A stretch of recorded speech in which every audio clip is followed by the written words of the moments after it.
Hello dear students, in this video I will explain the remaining part of the poem Elegy Written in Country Churchyard by Thomas Gray. So on your screen you can see the text of this poem, and our stanza start with these lines. For thee who mindful of the unhonored dead does in these lines their artless tale relate. If chance by lonely contemplation led, some kindred spirit shall inquire thy fate. So, in this stanza, the poet is using the word thee for himself, and in this stanza, he is guessing that one day someone who will ask him about, first of all, in these two lines he is imagining about himself, and he is saying that for you, O speaker, for you, who the speaker is, who is mindful of the unhonored dead, means here the poet is speaking uh, mm, about himself, and he is saying that I am who is mindful, who is very well aware of the unhonored dead. Unhonored dead means because these rude forefathers of this hamlet, of this small village, always remained unknown, unfamous for the world. So the speaker here, he is saying that I am the one who is very well aware of the unhonored dead people of the village, does in these lines their artless tale relate. Now the poet is speaking about his poetry. He is saying that I have very well mentioned all of these dead people in my lines of the poetry. So here he is saying that I have mentioned all the people's fate, their talent, their poetic talent, their political talent. I have mentioned the tale of the people in these lines, and he is calling this tale artless. Here he is not taking the credit of talented poetry, but he is saying that my this work of poetry is artless, and this artless work is relating the tale of the unhonored dead. Now in next two lines, if chance by lonely contemplation led, some kindred spirit shall inquire thy fate. Here thy fate also refer to the speaker's fate, means the poet's fate. He is saying that in future, if it happens by chance, if it happens by accident, that some kindred spirit, means uh, uh, some compassionate spirit, by lonely contemplation, if it happens that some compassionate spirit shall inquire my fate. Here the poet is some of the people think that here thy refer to the unknown dead people, but no, thy word here refer to the speaker. So here he is saying that if chance by lonely contemplation led, some kindred spirit shall inquire thy fate. Ki maybe there will be a day, on that day some compassionate spirit by lonely consideration shall inquire my fate. And he gives the answer of this stanza in the forwarding stanza. The next stanza starts with these lines: haply some hoary-headed swan may say, of we have we seen him at the peep of dawn, brushing with hasty steps the dews away, to meet the sun upon the upland lawn. Here happily means fortunately. He thinks, he is guessing, he is imagining that happily means fortunately some hoary headed swan. Hoary headed swan means grey haired farmer guy. So he is saying that fortunately it may happen that on some particular day A gray haired farmer guy would say that they had often seen the speaker hurrying through the dew covered grass to watch the sun come upon the meadow lawn. So, this is mentioned in this stanza that the poet is imagining that someday in future that a gray haired farmer guy would speak about me.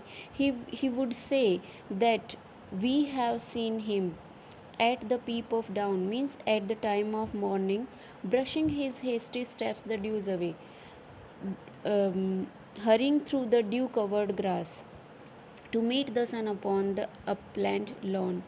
That we have seen him hurrying through the dew covered grass to watch the sun come upon the meadow lawn. So, this is all about this stanza. In our next stanza, the poet continues to imagine, to continue to guessing about his future after death. After his death, the next stanza starts with the lines: There at the foot of yonder nodding beech that wreathes its old fantastic roots so high, his listless length at noontide would he stretch and pour upon the brook that babbles by. Here in this stanza, again the poet is imagining after his own death. So, here yonder means there or forward place. Beech, Beech in this line. Beech is the name of a tree, and wreaths means decorated, listless means lazily, brook means a river or a stream, and babbles means grumbling. So here in this stanza, he imagines the old guy that was mentioned earlier in the stanza, hoary headed swan, means grey haired farmer guy. So he is saying that he imagines that the old guy saying that at noon the speaker used to stretch out at the foot of the old beech tree, the one that has fantastically weird roots, and that he would stare at the babbling brook. So, this is only an imagination done by the poet himself. Here he is saying that someday the old guy would, when some kindred spirit would inquire for me, the gray haired farmer guy would say that we have seen him at the foot of yonder nodding beech, means we have seen him in the shade of the beech tree. What type of the beech tree? The beech tree has old fantastic roots. Wreaths means decorated so highly around the tree, and his listless length at noontide would be stretched. And there, at the in the shadow of that tree, the poet is listlessly, means lazily, stretching his legs, lazily doing some relaxing work at noontide, and pour upon the brook that babbles by. And while relaxing under the beech tree, the speaker is listening the babbling brook, means the grumbling brook flowing. So in this stanza, the poet is imagining about his activities seen by the old farmer guy. In next stanza, hard by yon wood, now smiling as in scorn, muttering his wayward fancies, he would rove, now drooping, woeful wan, like one forlorn, or crazed with care, or crossed in hopeless love. Here again, the poet is continuing with the imagination, and he is saying that when some kindred spirit, when some compassionate spirit would ask about the speaker, the old guy, the old gray haired farmer guy would speak that we have seen him in the woods, in yon wood. Yon here means there or frontward.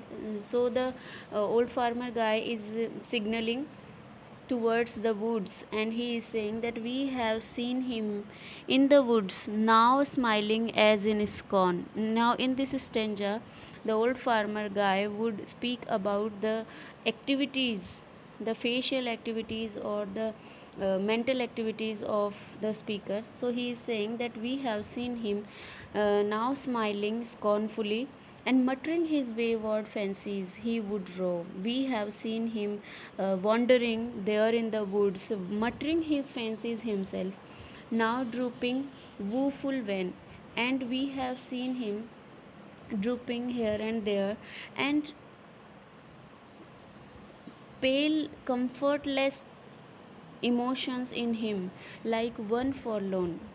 Here the old farmer guy is mentioning the state of mental state of the speaker, and he's saying that he was so forlorn, he was so in solitude, or crazed with care.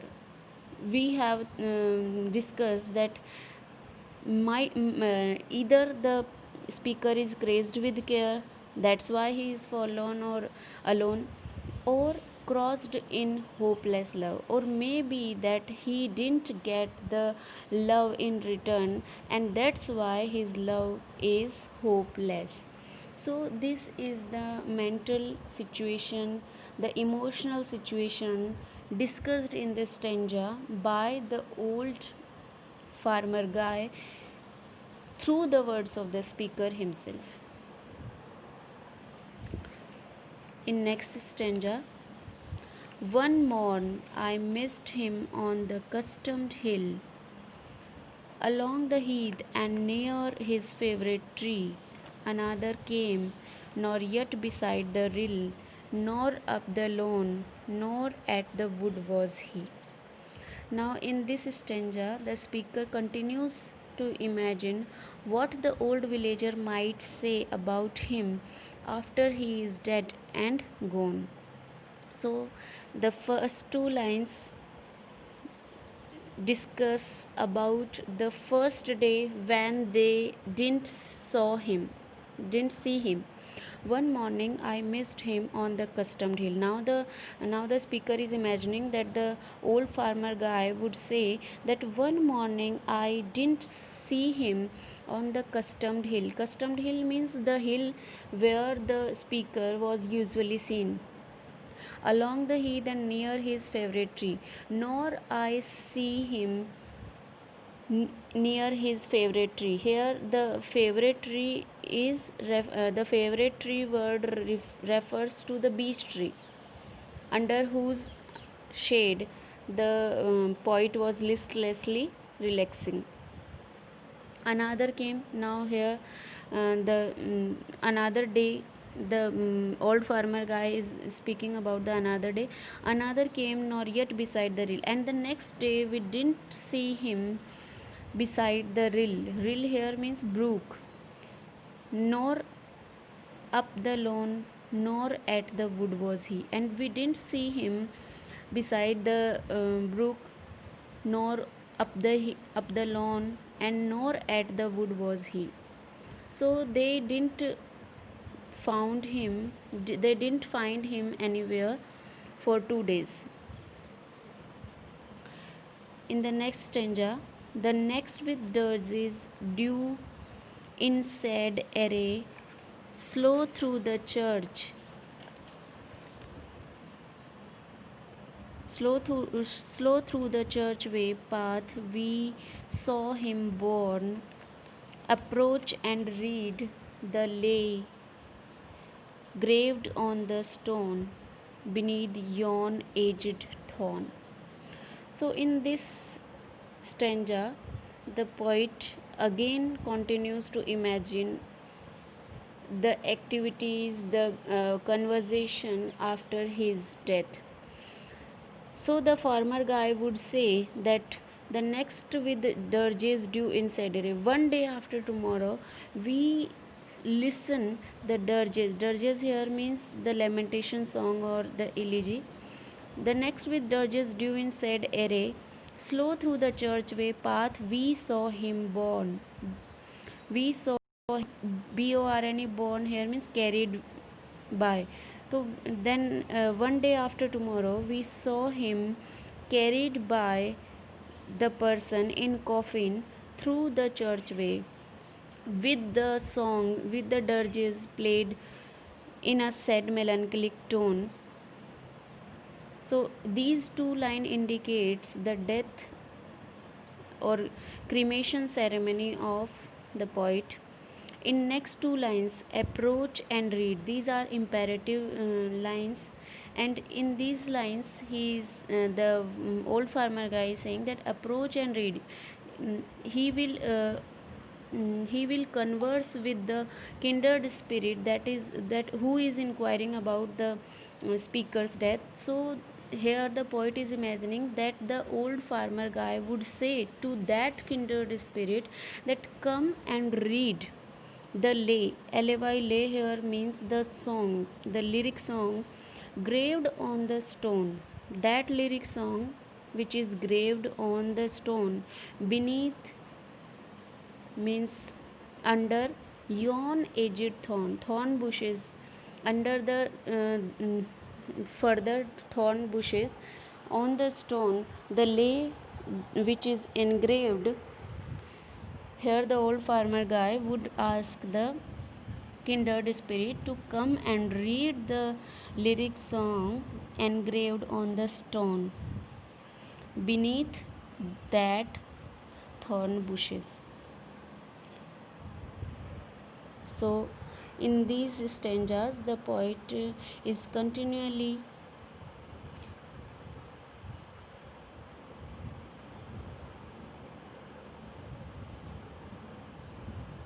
speaking about the death of himself. Now in next on your screen you can see the last part of this poem, that is the epitaph that is engraved at the tomb of any dead person. So the epitaph is also written by the poet himself, and in this epitaph what is written the poet is mentioning here. The epitaph says that here rests his head upon the lap of earth, a youth to fortune and to fame unknown. Fair science frowned not on his humble birth, and melancholy marked him for her own. So uh, here rests his head. His head means the speaker's head. Now the poet is using the metaphor in the lap of earth. So here he is saying that this is the place where the speaker is resting in the lap of earth, a youth to fortune and to fame unknown. Here the speaker is speaking about himself, that this is the youth who was unknown to fortune and to fame. In the next line he is saying that fair science frowned not on his humble birth. Although the youth is unknown to fortune and to fame, but due to his humble birth he was not devoid of science, means he was not devoid of knowledge, and melancholy marked him for her own. Although he was educated, he has knowledge, but melancholy marked him for her own. So in this stanza the poet has personified many things like fortune, fame, science, melancholy, etc. In the next stanza he is mentioning that large was his bounty and his soul sincere. Heaven did a recompense as largely sent. He gave to misery all he had, a tear he gained from heaven. It was all he wished, a friend.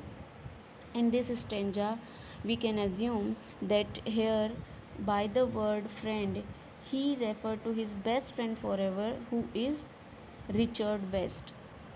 So, in this epitaph is saying that large was his bounty, his reward were very large, and his soul was very sincere.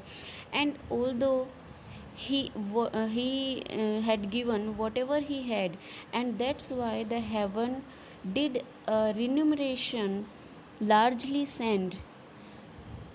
He had given his all the property, he has given all the feelings to the heaven, even a tear, and that's why the heaven did a recompense. And what did he get from heaven in recompensation?